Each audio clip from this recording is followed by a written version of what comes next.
What Was It? By Fitz-James O'Brien. It is, I confess, with considerable diffidence that I approach the strange narrative which I am about to relate. The events which I purpose detailing are of so extraordinary a character that I am quite prepared to meet with an unusual amount of incredulity and scorn. I accept all such beforehand. I have, I trust, the literary courage to face unbelief.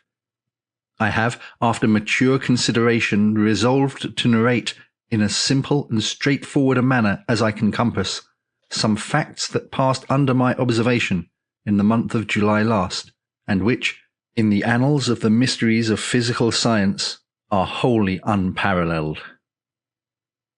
I live at number 26th Street in New York. The house is in some respects a curious one. It has enjoyed for the last 2 years the reputation of being haunted. It is a large and stately residence, surrounded by what was once a garden, but which is now only a green enclosure used for bleaching clothes. The dry basin of what has been a fountain, and a few fruit trees ragged and unpruned, indicate that this spot in past days was a pleasant, shady retreat, filled with fruits and flowers, and the sweet murmur of waters. The house is very spacious. A hall of noble size leads to a large spiral staircase winding through its centre, while the various apartments are of imposing dimensions. It was built some 15 or 20 years since by Mr. A., the well-known New York merchant, who 5 years ago threw the commercial world into convulsions by a stupendous bank fraud.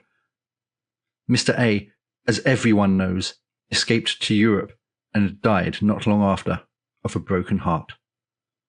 Almost immediately after the news of his decease reached this country and was verified, the report spread in 26th Street that number was haunted.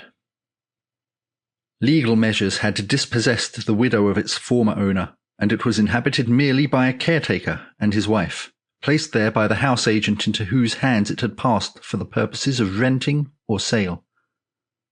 These people declared that they were troubled with unnatural noises. Doors were opened without any visible agency. The remnants of furniture scattered through the various rooms were, during the night, piled one upon the other by unknown hands. Invisible feet passed up and down the stairs in broad daylight, accompanied by the rustle of unseen silk dresses and the gliding of viewless hands along the massive balusters. The caretaker and his wife declared they would live there no longer. The house agent laughed, dismissed them, and put others in their place. The noises and supernatural manifestations continued. The neighbourhood caught up the story, and the house remained untenanted for 3 years. Several persons negotiated for it, but, somehow, always before the bargain was closed, they heard the unpleasant rumours, and declined to treat any further. It was in this state of things that my landlady, who at the time kept a boarding-house in Bleecker Street, and who wished to move further uptown, conceived the bold idea of renting number 26th Street. Happening to have in her house a rather plucky and philosophical set of boarders, she laid her scheme before us, stating candidly everything she had heard respecting the ghostly qualities of the establishment to which she wished to remove us. With the exception of 2 timid persons, a sea captain and a returned Californian, who immediately gave notice that they would leave, all of Mrs. Moffat's guests declared that they would accompany her in her chivalric incursion into the abode of spirits. Our removal was effected in the month of May, and we were charmed with our new residence. The portion of 26th Street where our house is situated, between 7th and 8th Avenues, is one of the pleasantest localities in New York. The gardens back of the houses, running down nearly to the Hudson, form, in the summer-time, a perfect avenue of verdure. The air is pure and invigorating, sweeping, as it does, straight across the river from the Weehawken Heights, and even the ragged garden which surrounded the house, although displaying on washing days rather too much clothesline, still gave us a piece of greensward to look at, and a cool retreat in the summer evenings, where we smoked our cigars in the dusk and watched the fireflies flashing their dark lanterns in the long grass. Of course, we had no sooner established ourselves at number than we began to expect ghosts. We absolutely awaited their advent with eagerness. Our dinner conversation was supernatural. One of the boarders, who had purchased Mrs. Crow's Night Side of Nature for his own private delectation, was regarded as a public enemy by the entire household for not having bought 20 copies. The man led a life of supreme wretchedness while he was reading this volume. A system of espionage was established, of which he was the victim. If he incautiously laid the book down for an instant and left the room, it was immediately seized and read aloud in secret places to a select few. I found myself a person of immense importance, it having leaked out that I was tolerably well versed in the history of supernaturalism, and had once written a story, the foundation of which was a ghost. If a table or wainscot panel happened to warp when we were assembled in the large drawing-room, there was an instant silence, and everyone was prepared for an immediate clanking of chains and a spectral form.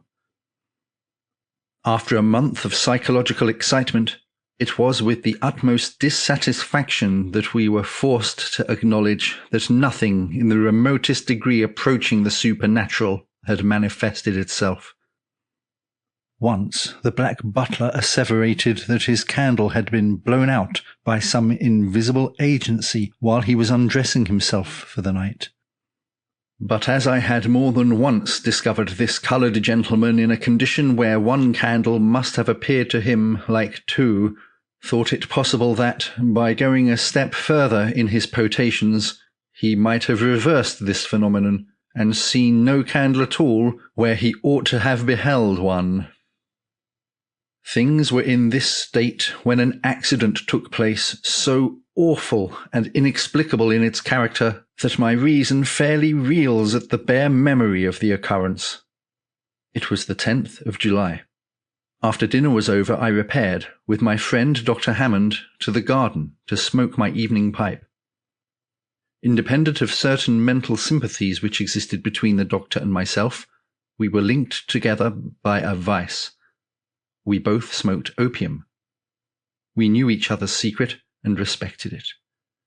We enjoyed together that wonderful expansion of thought, that marvellous intensifying of the perceptive faculties, that boundless feeling of existence when we seemed to have points of contact with the whole universe.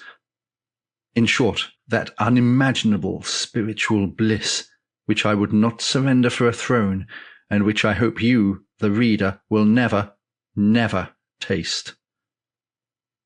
Those hours of opium happiness which the doctor and I spent together in secret were regulated with a scientific accuracy. We did not blindly smoke the drug of paradise and leave our dreams to chance. While smoking, we carefully steered our conversation through the brightest and calmest channels of thought. We talked of the East, and endeavoured to recall the magical panorama of its glowing scenery. We criticized the most sensuous poets, those who painted life ruddy with health, brimming with passion, happy in the possession of youth and strength and beauty. If we talked of Shakespeare's Tempest, we lingered over Ariel and avoided Caliban. Like the Grubers, we turned our faces to the east and saw only the sunny side of the world. This skilful colouring of our train of thought produced in our subsequent visions a corresponding tone. The splendours of Arabian fairyland dyed our dreams. We paced the narrow strip of grass with the tread and port of kings.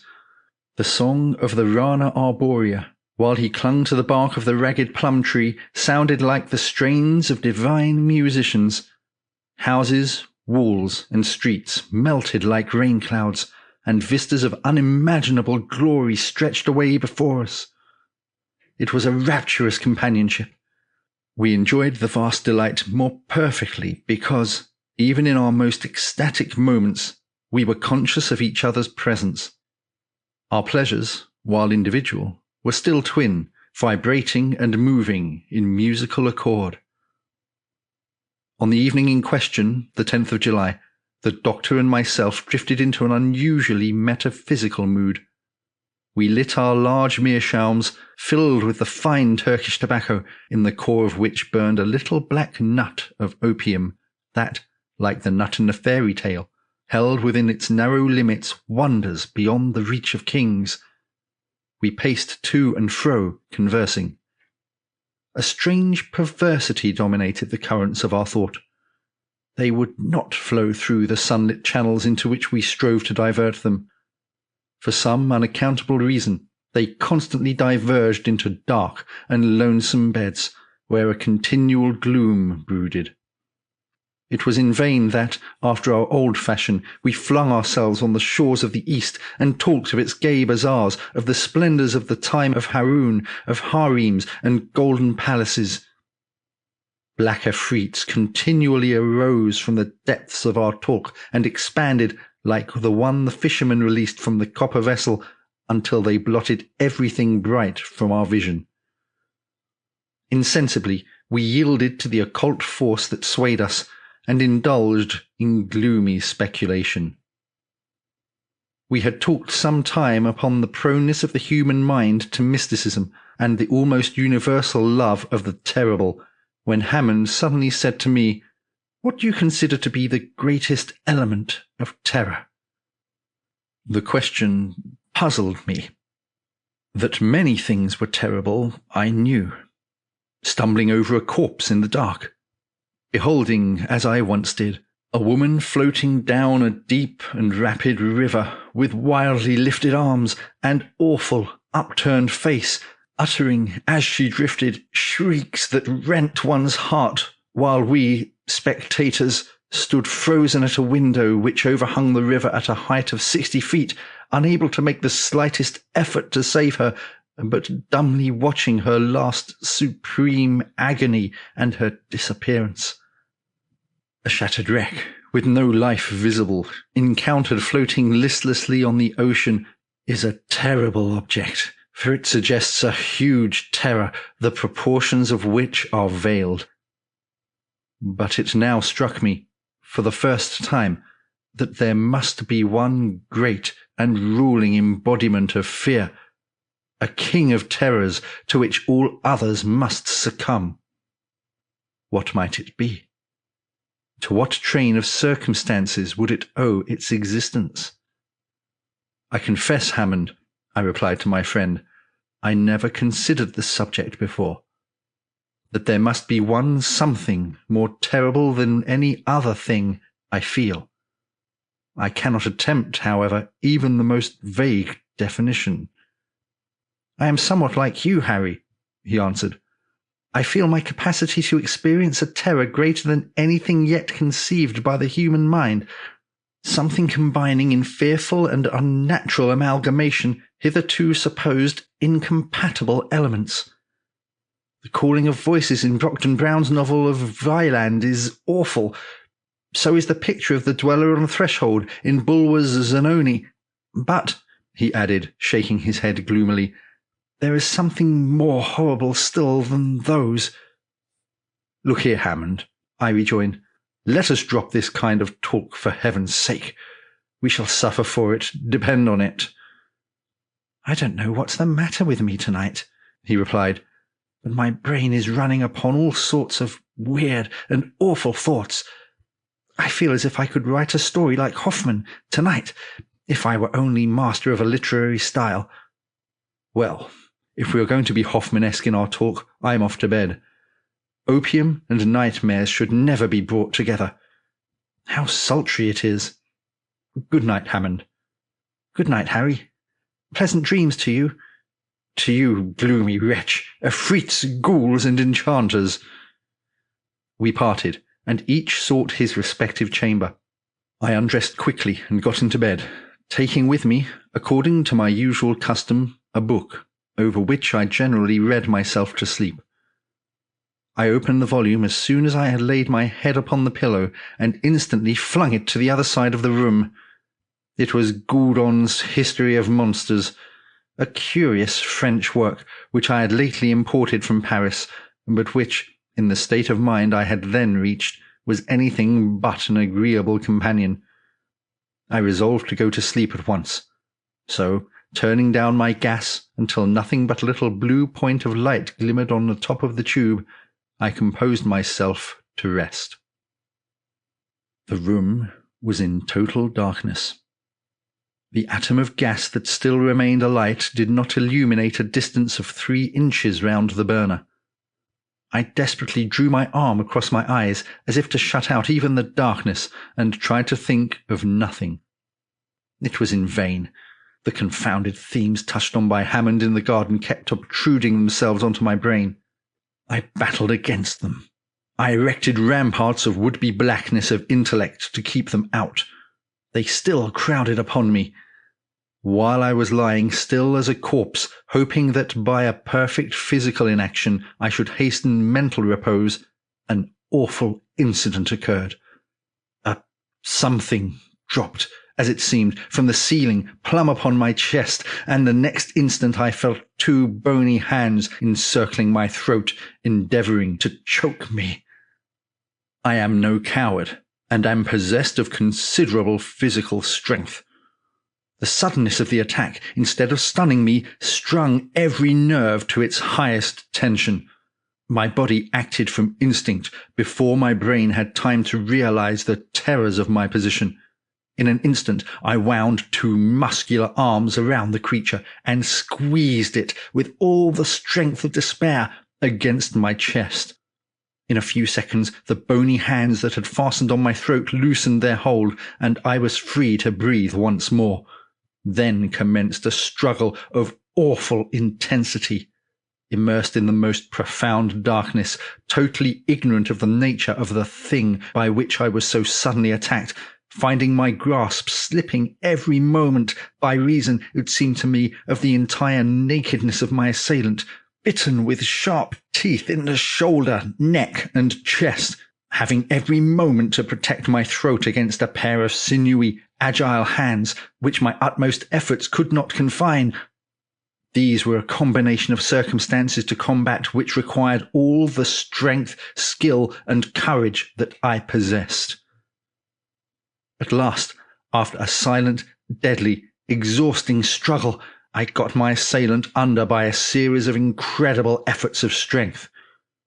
Once pinned, with my knee on what I made out to be its chest, I knew that I was victor. I rested for a moment to breathe. I heard the creature beneath me panting in the darkness, and felt the violent throbbing of a heart. It was apparently as exhausted as I was. That was one comfort. At this moment I remembered that I usually placed under my pillow, before going to bed, a large yellow silk pocket handkerchief. I felt for it instantly. It was there. In a few seconds more I had, after a fashion, pinioned the creature's arms. I now felt tolerably secure. There was nothing more to be done but to turn on the gas and, having first seen what my midnight assailant was like, arouse the household. I will confess to being actuated by a certain pride in not giving the alarm before. I wished to make the capture alone and unaided. Never losing my hold for an instant, I slipped from the bed to the floor, dragging my captive with me. I had but a few steps to make to reach the gas burner. These I made with the greatest caution, holding the creature in a grip like a vice. At last I got within arm's length of the tiny speck of blue light which told me where the gas burner lay. Quick as lightning I released my grasp with one hand and let on the full flood of light. Then I turned to look at my captive. I cannot even attempt to give any definition of my sensations the instant after I turned on the gas. I suppose I must have shrieked with terror, for in less than a minute afterward my room was crowded with the inmates of the house. I shudder now as I think of that awful moment. I saw nothing. Yes, I had one arm firmly clasped round a breathing, panting, corporeal shape, my other hand gripped with all its strength a throat as warm, as apparently fleshy as my own, and yet, with this living substance in my grasp, with its body pressed against my own, and all in the bright glare of a large jet of gas, I absolutely beheld nothing, not even an outline, a vapour. I do not, even at this hour, realize the situation in which I found myself. I cannot recall the astounding incident thoroughly. Imagination in vain tries to compass the awful paradox. It breathed. I felt its warm breath upon my cheek. It struggled fiercely. It had hands. They clutched at me. Its skin was smooth like my own. There it lay, pressed close up against me, solid as stone, and yet utterly invisible. I wonder that I did not faint or go mad on the instant. Some wonderful instinct must have sustained me, for absolutely, in place of loosening my hold on the terrible enigma, I seemed to gain an additional strength in my moment of horror, and tightened my grasp with such wonderful force that I felt the creature shivering with agony. Just then Hammond entered my room at the head of the household. As soon as he beheld my face, which, I suppose, must have been an awful sight to look at, he hastened forward, crying, "Great heaven, Harry! What has happened?" "Hammond! Hammond!" I cried. "Come here! Oh, this is awful! I have been attacked in bed by something or other, which I have hold of, but I can't see it! I can't see it!" Hammond, doubtless struck by the unfeigned horror expressed in my countenance, made 1 or 2 steps forward with an anxious yet puzzled expression. A very audible titter burst from the remainder of my visitors. This suppressed laughter made me furious. To laugh at a human being in my position! It was the worst species of cruelty.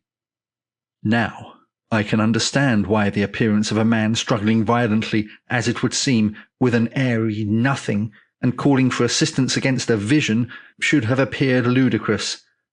Then, so great was my rage against the mocking crowd that had I the power I would have stricken them dead where they stood. "Hammond! Hammond!" I cried again despairingly. "For God's sake, come to me!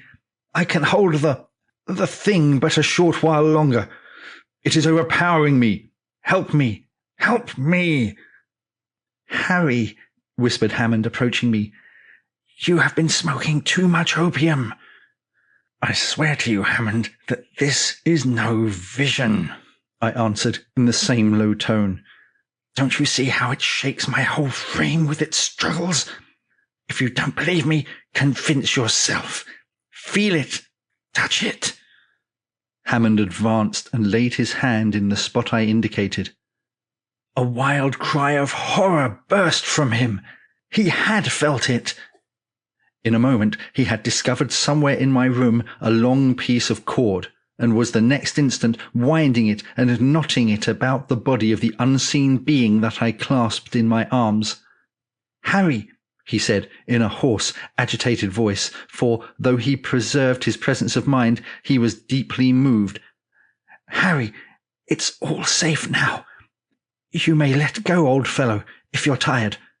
The thing can't move."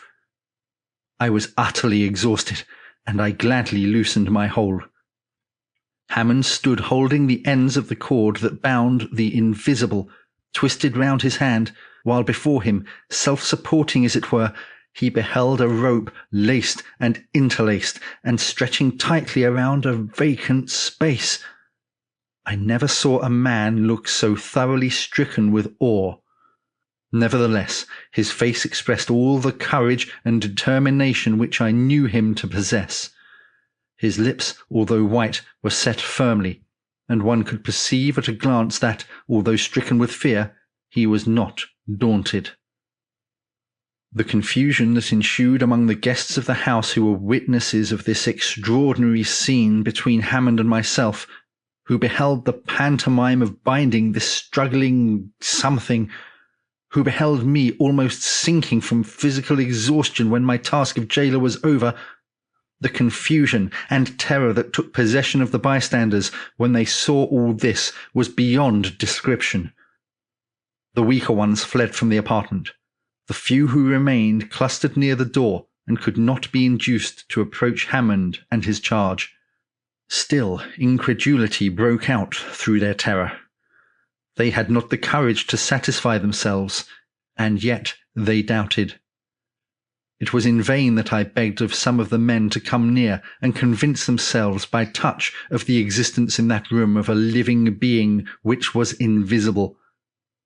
They were incredulous, but did not dare to undeceive themselves. How could a solid, living, breathing body be invisible? They asked. My reply was this. I gave a sign to Hammond, and both of us, conquering our fearful repugnance to touch the invisible creature, lifted it from the ground, manacled as it was, and took it to my bed. Its weight was about that of a boy of 14. Now, my friends, I said, as Hammond and myself held the creature suspended over the bed, I can give you self-evident proof that here is a solid, ponderable body, which nevertheless you cannot see. Be good enough to watch the surface of the bed attentively. I was astonished at my own courage in treating this strange event so calmly, but I had recovered from my first terror and felt a sort of scientific pride in the affair which dominated every other feeling. The eyes of the bystanders were immediately fixed on my bed. At a given signal, Hammond and I let the creature fall. There was a dull sound of a heavy body alighting on a soft mass. The timbers of the bed creaked. A deep impression marked itself distinctly on the pillow and on the bed itself. The crowd who witnessed this gave a low cry and rushed from the room. Hammond and I were left alone with our mystery.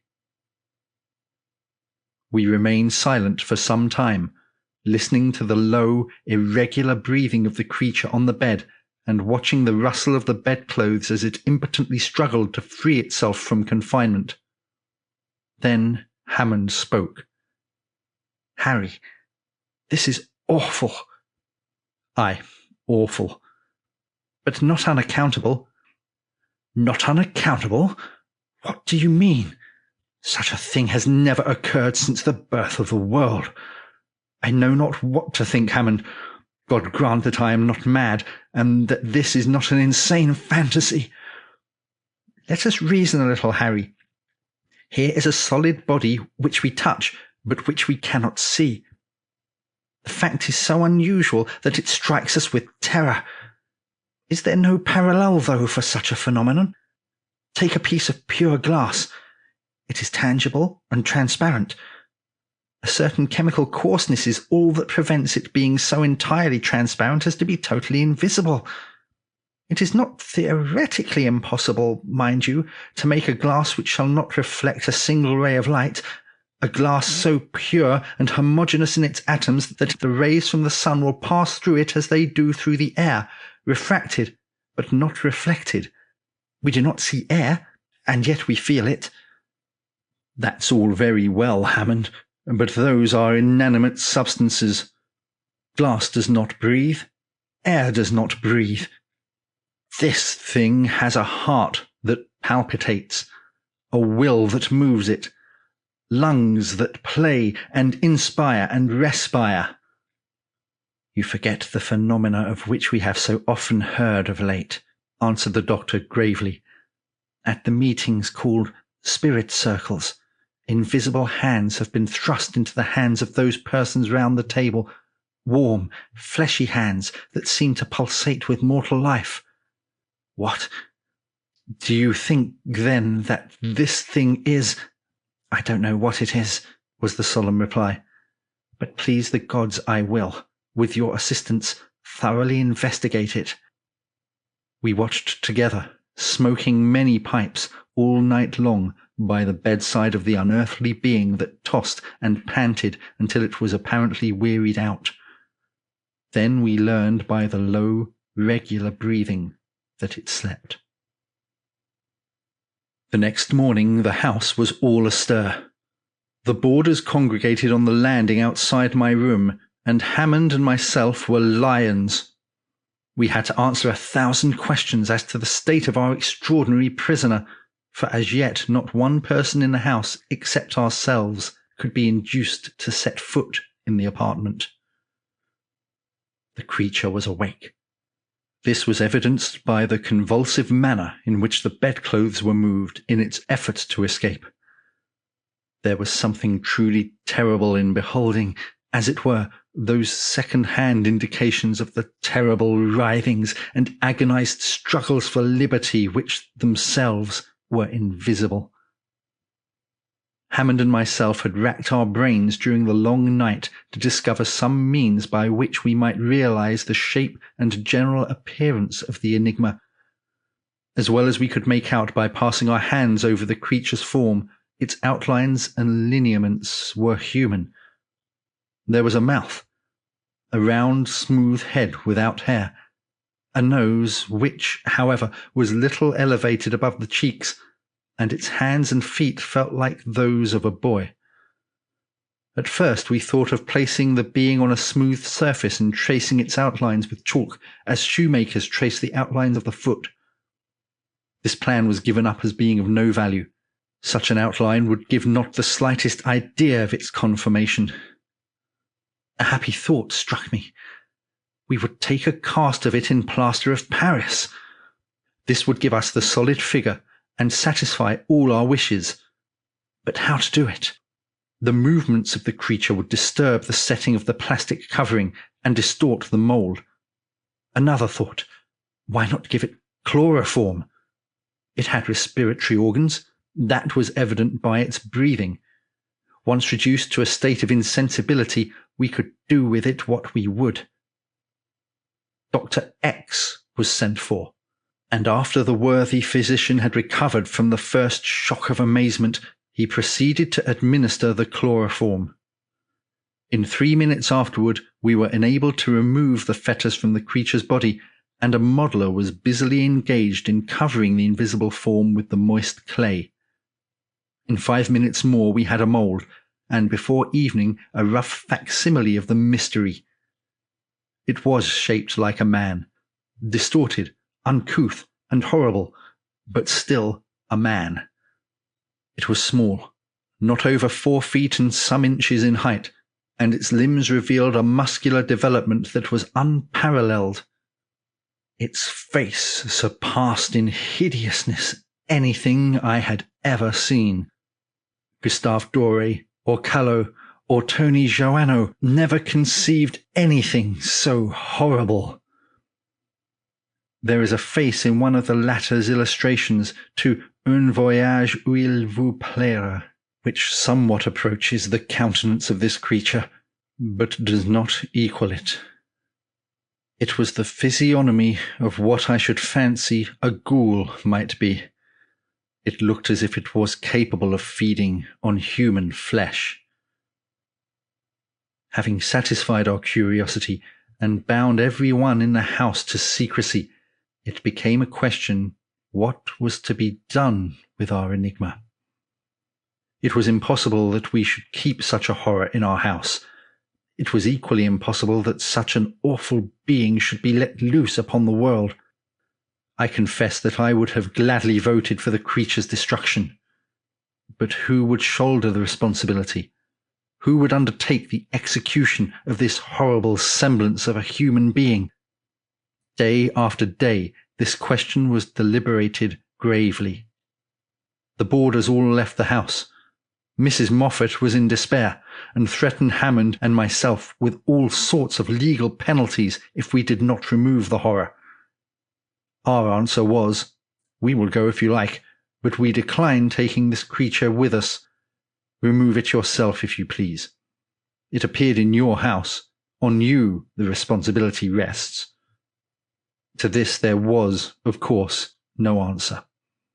Mrs. Moffat could not obtain for love or money a person who would even approach the mystery. The most singular part of the affair was that we were entirely ignorant of what the creature habitually fed on. Everything in the way of nutriment that we could think of was placed before it, but was never touched. It was awful to stand by, day after day, and see the clothes toss, and hear the hard breathing, and know that it was starving. 10, 12 days, a fortnight passed, and it still lived. The pulsations of the heart, however, were daily growing fainter, and had now nearly ceased. It was evident that the creature was dying for want of sustenance. While this terrible life struggle was going on, I felt miserable. I could not sleep. Horrible as the creature was, it was pitiful to think of the pangs it was suffering. At last it died. Hammond and I found it cold and stiff one morning in the bed. The heart had ceased to beat, the lungs to inspire. We hastened to bury it in the garden. It was a strange funeral, the dropping of that viewless corpse into the damp hole. The cast of its form I gave to Dr. X, who keeps it in his museum in 10th Street. As I am on the eve of a long journey from which I may not return, I have drawn up this narrative of an event, the most singular that has ever come to my knowledge.